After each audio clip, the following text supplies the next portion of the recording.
today's video, I'm going to show you how to add hyperlinks in Canva to make your presentations interactive.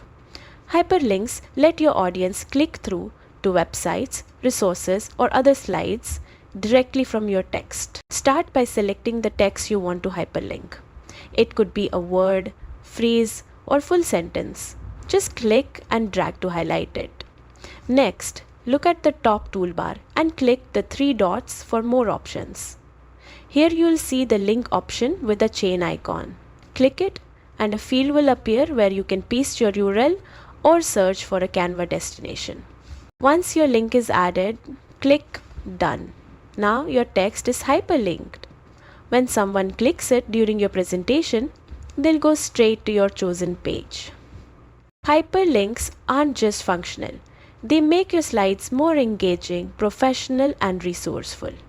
Use them thoughtfully to enhance storytelling and provide quick access to extra information. And that's it. Try it out. Make your Canva presentations interactive and happy designing.